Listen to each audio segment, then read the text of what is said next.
वो सारे गरीब लोग जिनको आपने 2 लाख रुपए का लालच दिया, 10,000 रुपए का पहला इंस्टॉलमेंट दिया, अब ये जन स्वराज की जिम्मेवारी है कि हर उस व्यक्ति तक हम लोग पहुंचेंगे और सरकारी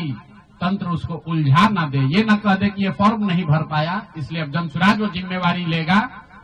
हर वो महिला जिसको 10,000 रुपया दिया गया और ये कहा गया कि अगर आप ये फॉर्म भरिएगा तो आगे आपको 2 लाख रुपए की मदद मिलेगी, अब जन स्वराज वो जिम्मा उठाता है। आने वाले 1 साल 1.5 साल तक घर घर जाएंगे और आपके माध्यम से उन सारी महिलाओं को ये बताना चाहता हूं कि आप घबराइए नहीं। सरकार के अफसर आपको कहेंगे कि आप जो सरकारी शर्तें हैं उसको पूरा नहीं कर रही हैं। आपको 10,000 रुपए देते समय कोई शर्त नहीं रखा गया, लेकिन अब आगे क्योंकि आपसे वोट लेना था, आपसे वोट खरीदना था, अब 2 लाख रुपए देना है तो आपको सरकारी अफसर शर्त की बात करेंगे। तो सरकारी शर्तों के हिसाब से जो यहाँ के ग्रामीण विकास मंत्रालय ने जो शर्त जारी किए हैं, उस शर्तों के हिसाब से उसके मुताबिक बिहार की 1.5 करोड़ महिलाओं से फॉर्म भरवाकर सरकार को जमा कराने का जिम्मा अब जन स्वराज के साथियों का है। हम लोग उन घरों तक जाएंगे और आपके सामने ये घोषणा कर रहे हैं 15 जनवरी के बाद जन स्वराज की ओर से सारा जन स्वराज परिवार हम लोग घर घर जाएंगे। इस राज्य के 1,18,000 वार्ड में हम लोग बैठकें करेंगे और बिहार के उन लोगों को जिनको ये पैसा देकर वोट खरीदा गया है उनसे वो फॉर्म भरवाएंगे। सरकार की जो योजना की शर्तें हैं उसके हिसाब से वो कागज जमा कराएंगे ताकि उनको या तो 2 लाख रुपए मिले या फिर भविष्य के लिए उनको समझ में आ जाए कि कभी गलती से भी वोट बेचना नहीं है, किसी भी लालच में नहीं पड़ना है, क्योंकि आज हुआ है तो 5 वर्ष के बाद भी हो सकता है। इसलिए दोनों काम करना है। उन लोगों के साथ जब हम लोग बैठेंगे तो उन्हें ये बताएंगे कि देखो जो 10,000 रुपए देकर तुम्हारा वोट खरीद लिया अब वो तुम्हें 2 लाख रुपया नहीं देगा। तो उनको ये समझ भी होगी, सरकार की जवाबदेही भी तय होगी और आगे भविष्य में ऐसा न दोहराया जाए ये भी होगा। इसलिए 15 जनवरी से जन स्वराज की ओर से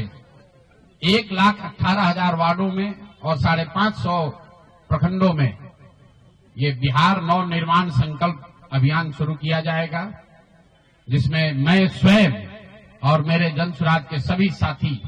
अगले 15 से 18 महीने 1.5 बरस सब कुछ भूलकर हम लोग हर गांव, हर प्रखंड, हर वार्ड, हर घर तक पहुंचेंगे और हर उस व्यक्ति के साथ जिसके साथ अन्याय हुआ है उसके साथ खड़े होंगे, उसकी मदद करने की कोशिश करेंगे। और हर वार्ड में 1,18,000 वार्ड में ये कार्यक्रम को आयोजित किया जाएगा, लोगों की मदद की जाएगी। और अगर सरकार ने पैसा नहीं दिया तो हर प्रखंड में मैं 1 दिन बिताऊंगा, अगले 20 महीने हर प्रखंड में 1 दिन बिताऊंगा उन सारे लोगों के साथ, उन सरकारी ऑफिसेज का, उन सरकारी अफसरों का, उन विभागों का, उन पदाधिकारियों के साथ उनका घेराव होगा जिन लोगों ने सरकार की मदद की है इस वोट को खरीदने में। ये बात यहां खत्म नहीं होने वाली है, ये बात यहां खत्म होने वाली नहीं। मैं यहां इसलिए भी बैठा था कि 2 और संशय रहे। लोगों ने कहा कि बिहार में आपने इतना बड़ा प्रयास किया, लोग बिक गए, जातियों में बंट गए, हिंदू मुसलमान बनकर वोट दे दिया, तो क्या बिहार में समाज में इसको कभी किया जा सकता है? मेरा अभी भी मानना है कि बिल्कुल बिहार के समाज में वो ताकत है। वर्षों की लगी काई है, संभव है हम लोग को थोड़ा और मेहनत करना पड़ेगा। तो बिल्कुल जन स्वराज परिवार की ओर से, मैं व्यक्तिगत तौर पर और जन स्वराज परिवार की ओर से मैं आपको फिर से आश्वस्त कर रहा हूं कि हम लोग 1 कदम भी पीछे नहीं हटने वाले हैं, फिर से वापस जाएंगे, एक एक व्यक्ति को समझाएंगे, क्योंकि जन स्वराज की मूल सोच ये है कि जब तक समाज में लोग नहीं सुधरेंगे तब तक सिर्फ दलों से और सरकार से, सत्ता से यहाँ की व्यवस्था को नहीं बदला जा सकता है। तो समाज को सुधारने का ये पूरा अभियान 15 जनवरी से हम लोग शुरू करेंगे। अभी से लेकर 15 जनवरी तक जन स्वराज के संगठन को फिर से पुनर्गठित किया जाएगा और 15 जनवरी से करीब 1.5 बरस लगातार बिहार के 1,18,000 वार्ड में और करीब 5,500 नगर और प्रखंडों के हेडक्वार्टर पर मैं खुद जाऊंगा, 1 दिन पूरा बिताऊंगा और लोगों को के साथ जो अन्याय हुआ है, लोग उनके साथ कैसे अन्याय कर पाए, क्यों अन्याय कर पाए, इस बात को फिर से समझाने सिखाने का प्रयास किया जाएगा। एक और सवाल जो लोगों को के मन में रहा है कि 3 साल तो आपने ये प्रयास कर लिया, आगे के प्रयास करने के लिए संसाधन पैसा कहां से आएगा। एक बड़ी चिंता की वजह रही है। कई लोगों को लग रहा है कि प्रशांत किशोर आए थे पैसा वैसा लेकर, अब तो 3 वर्ष हो गया, पैसा कितना दिन चलाएंगे, भाग जाएंगे छोड़कर। तो मैं आपको बता रहा हूं, आपके सामने, बिहार की जनता के सामने कमिट कर रहा हूं, आने वाले 5 साल तक मैंने ये भी संकल्प लिया है, जो कुछ भी मैं कमाऊंगा अगले 5 साल में, उसका 90%, कम से कम 90% जन स्वराज के इस अभियान के लिए डोनेट कर रहे हैं। यही नहीं, पिछले 20 वर्ष में मैंने अपने द्वारा अर्जित की गई जो भी मेरी चल अचल संपत्ति है, मैंने अपने परिवार के लिए दिल्ली में एक घर को छोड़कर बाकी सारी संपत्ति को जन स्वराज के इस अभियान के लिए डोनेट कर रहा हूं। कोई भी चाहे पैसे की वजह से बिहार की गरीब जनता का जो ये आशा है, ये रुकने नहीं दूंगा, चाहे इसके लिए जो कुछ भी करना पड़े, पैसे की वजह से ये अभियान रुकने वाला नहीं है। मैं फिर से दोहरा देता हूं, अगले 5 साल तक जो कुछ भी मेरी आमदनी होगी उसका कम से कम 90% मैं जन स्वराज के इस अभियान को चलाने के लिए दान करूंगा। और दूसरा, पिछले 20 वर्ष में जो कुछ भी मैंने कमाया है,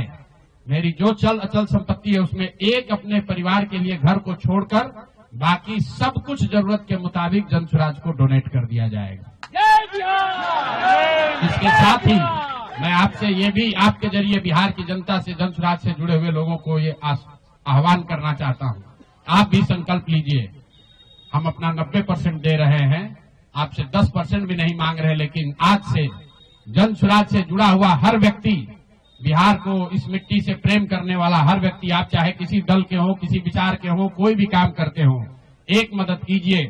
अपने राज्य के बेहतरी के लिए, सुधार के लिए, व्यवस्था परिवर्तन के इस अभियान के लिए। कम से कम 1000 रुपया जरूर आप डोनेट कीजिए, 1000 रुपया जन स्वराज को जरूर दीजिए। अगर आप बहुत गरीब हैं, आपके पास 1000 रुपया नहीं है, तो समाज से चंदा करके दीजिए। लेकिन अगर आप जन स्वराज में जुड़े हैं, जन स्वराज के इस प्रयास की सराहना करते हैं, तो सिर्फ YouTube पर कमेंट करने से नहीं होगा, सिर्फ धक्का करके मेरे से मिलने से नहीं होगा कि भैया हम हमारे साथ, आपके साथ हैं। अब 1000 रुपया का कंट्रीब्यूशन आपको करना है। मेरा विश्वास है कि बिहार की 13 करोड़ जनता में से अगर 1 करोड़ लोगों ने भी 1000 रुपया का योगदान कर दिया, तो अगले 5 साल तक इस अभियान को कोई रोक नहीं पाएगा। इसलिए ये जरूरी है